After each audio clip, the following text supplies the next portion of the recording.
Now we will focus on Jesus and thresholds in his life. Among these thresholds, we will consider two. First, Jesus' temptation before he began his public life, which would take him to Jerusalem.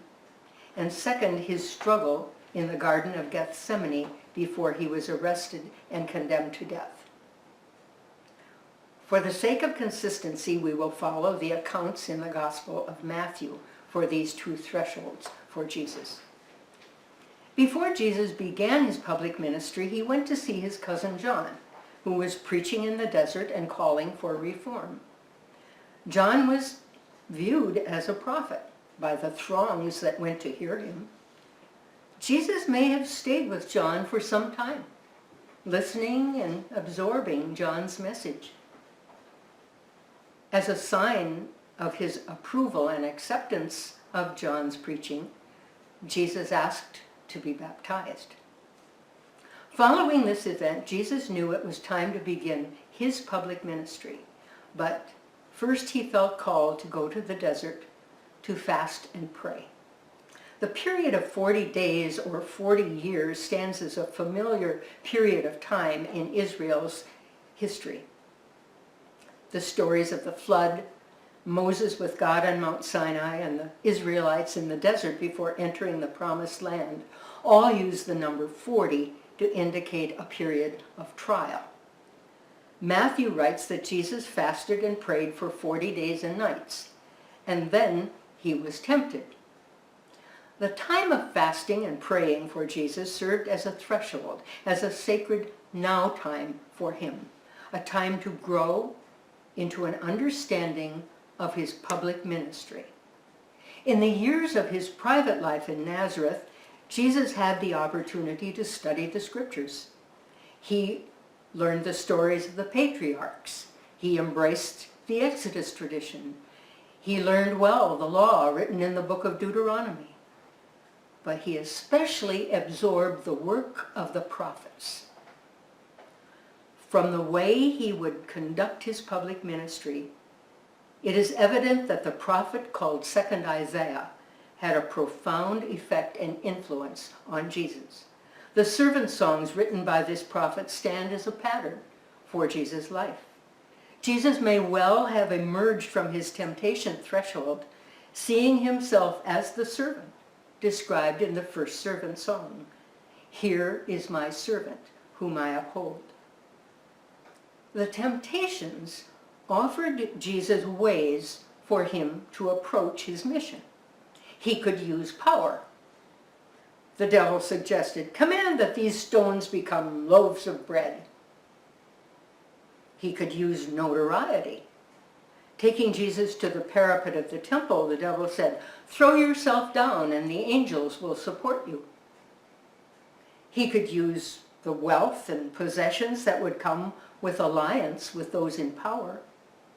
Taking Jesus to a high mountain, the devil showed him all the kingdoms of the world and offered, "All these I shall give you if you will prostrate yourself and worship me."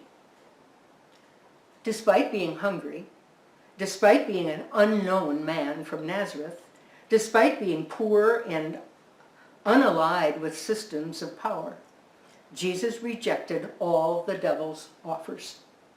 In his sacred now, Jesus had chosen to minister to the poor and needy. He would come to them in the same condition as his listeners, poor, unknown, unaffiliated with those in power. As the servant songs describe, Jesus may well have chosen to follow this advice. A bruised reed he shall not break, a smoldering wick he shall not quench.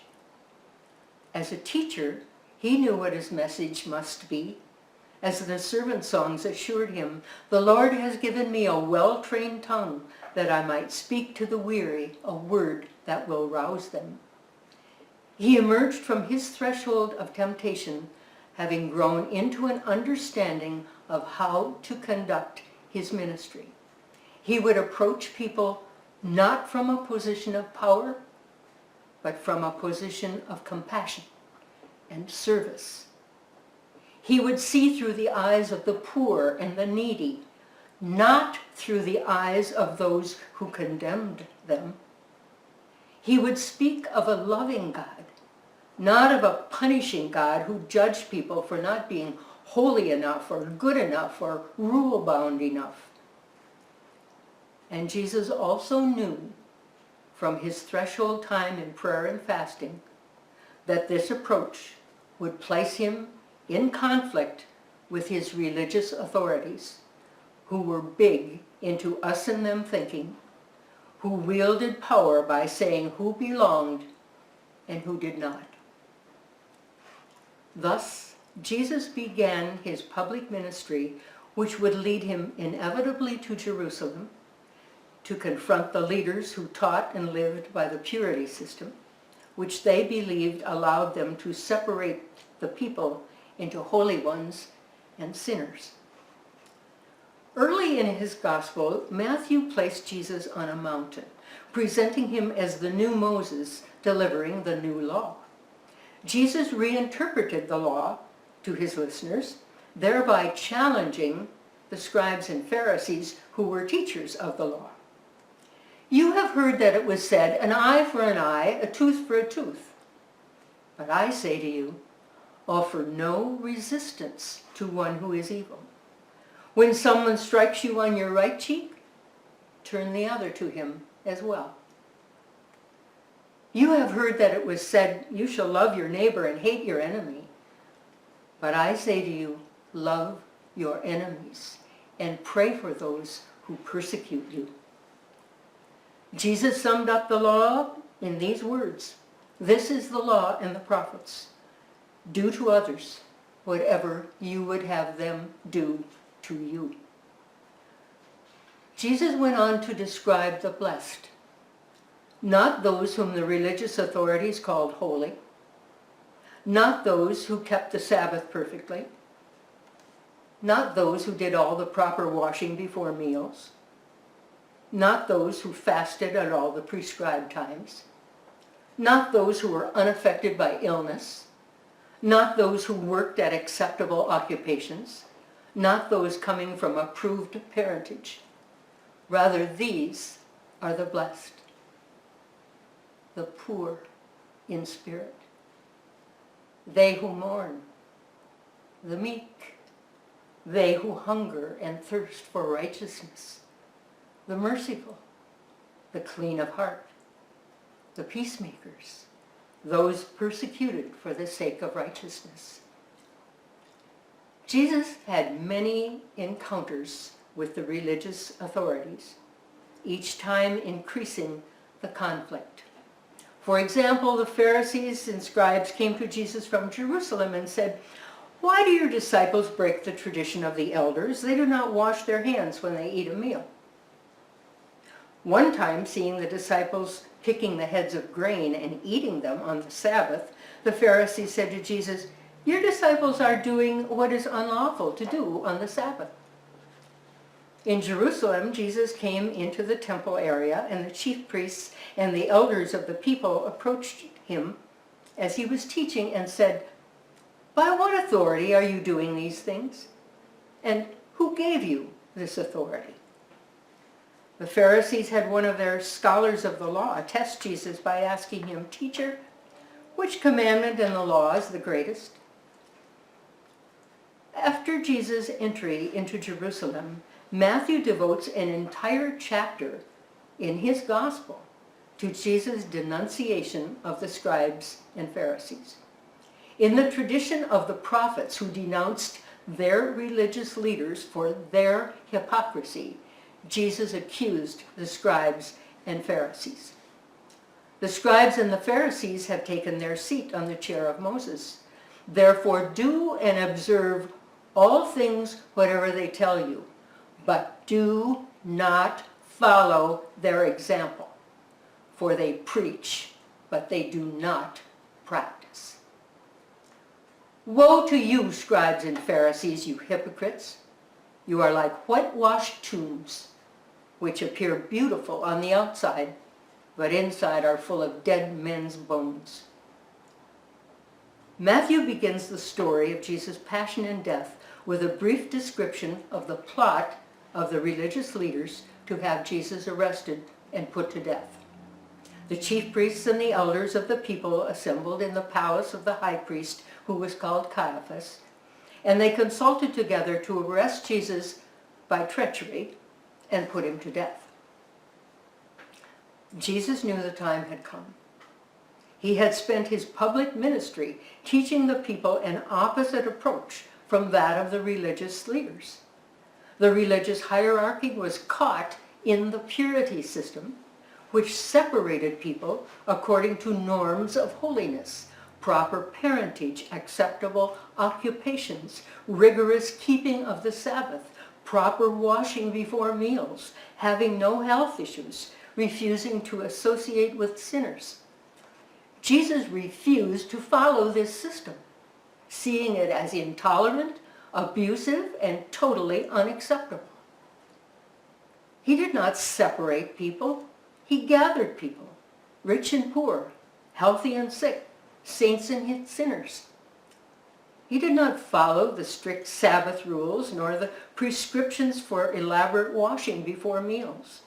He welcomed the sick and touched them with healing.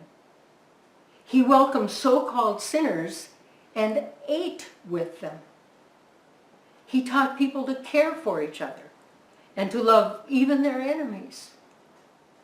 All this put him in direct conflict with the religious authorities. Jesus' arrival in Jerusalem gave the leaders the opportunity they needed to get rid of him. This person who threatened everything they held dear, especially their position of power. Jesus emerged from his threshold, his sacred now spent in fasting and prayer. Having endured doubt and uncertainty, temptation and fear, he incubated the pain and let it birth something new.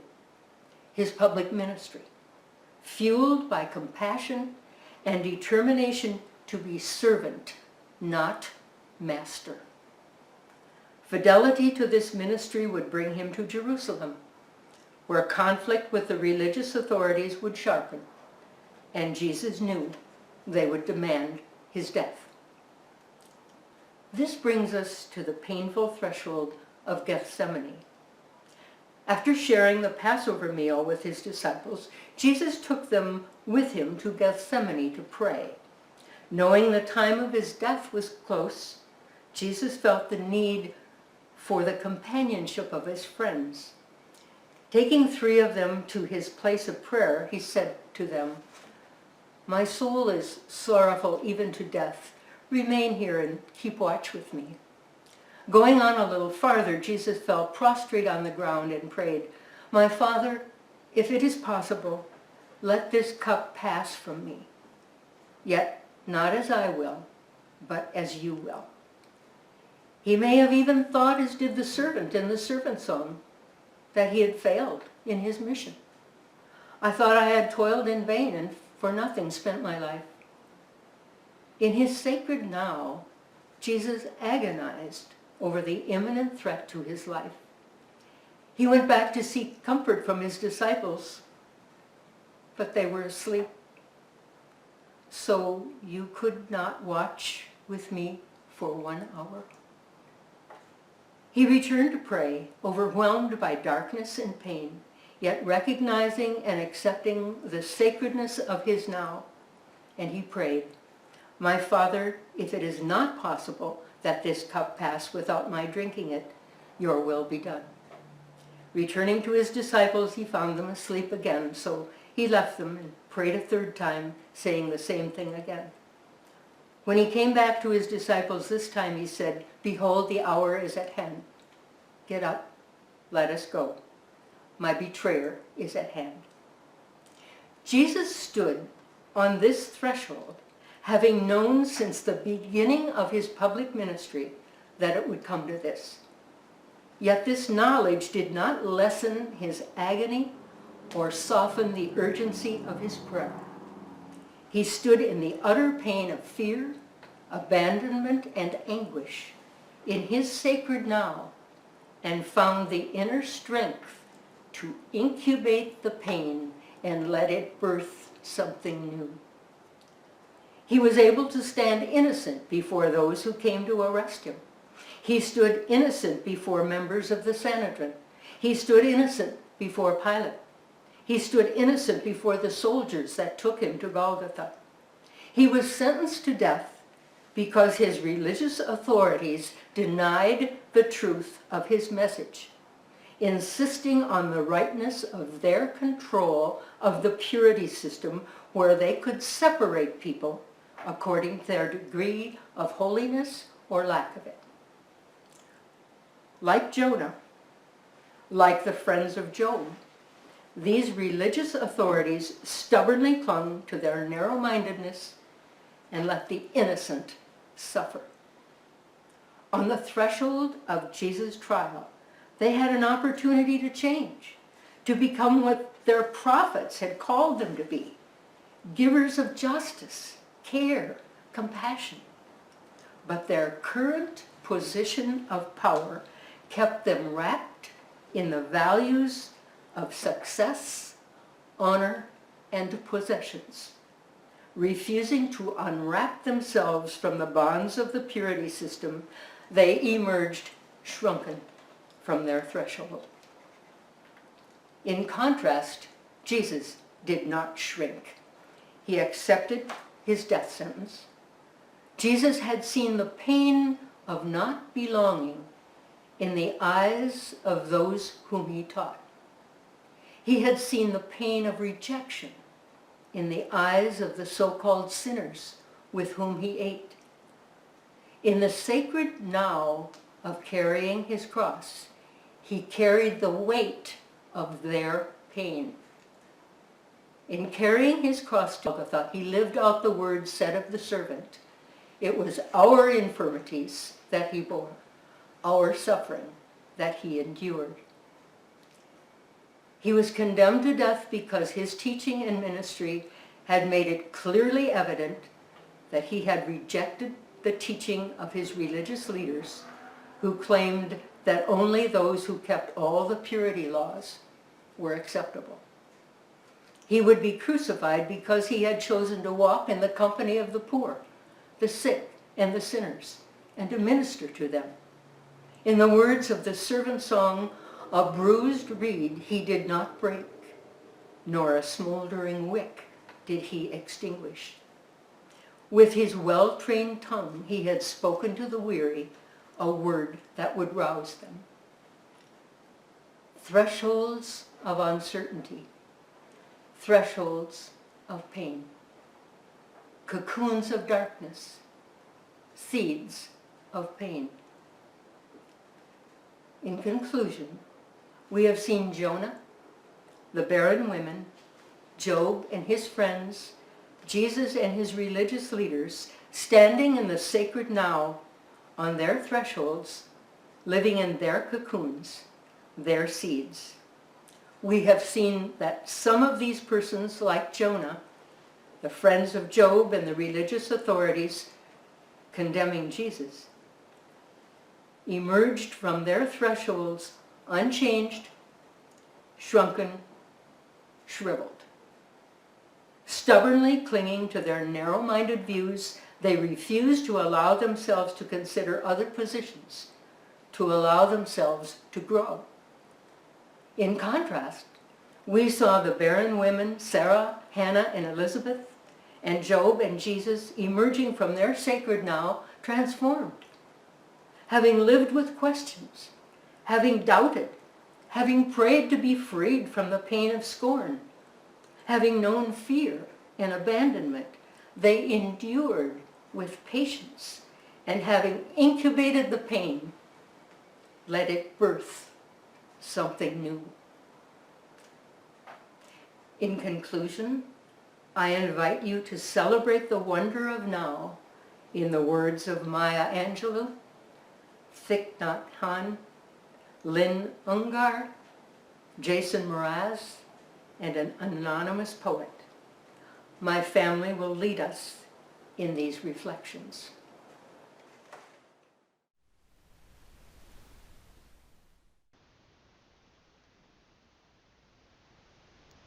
Lift up your faces. You have a piercing need for this bright morning dawning for you. History, despite its wrenching pain, cannot be unlived, but if faced with courage, need not be lived again. Lift up your eyes. Upon this day breaking for you, give birth again to the dream.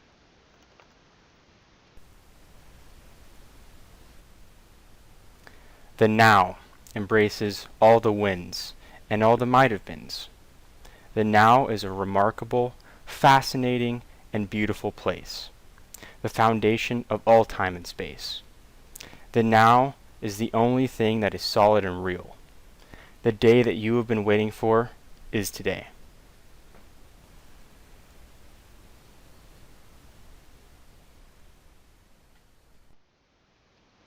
Pandemic. What if you thought of it as the Jews consider the Sabbath, the most sacred of times? Cease from travel, cease from buying and selling, give up, just for now, on trying to make the world different than it is. Sing, pray.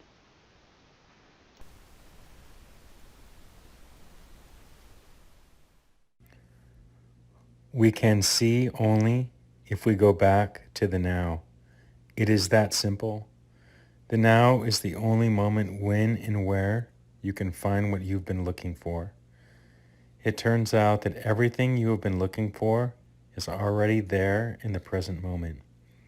And the secret of the finding is to go to the now.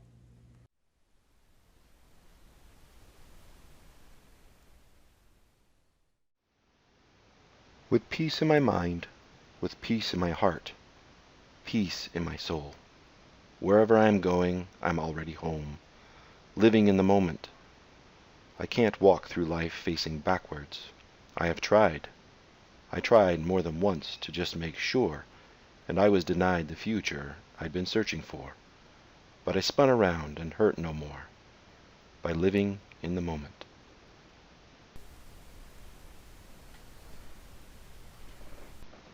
If you have kind words to say, say them now. Tomorrow may not come your way. Do a kindness while you may. Loved ones will not always stay. Say them now. If you have a smile to show, show it now. Make hearts happy.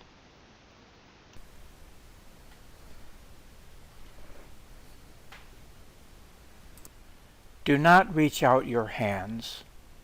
Reach out your heart. Reach out your words.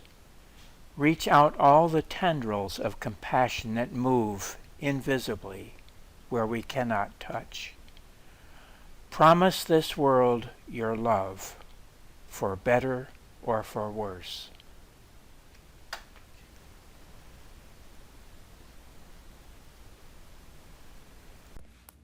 Here on the pulse of this new day, you may have the grace to look up and out and into your sister's eyes and into your brother's face, your country, and say simply, very simply, with hope, good morning.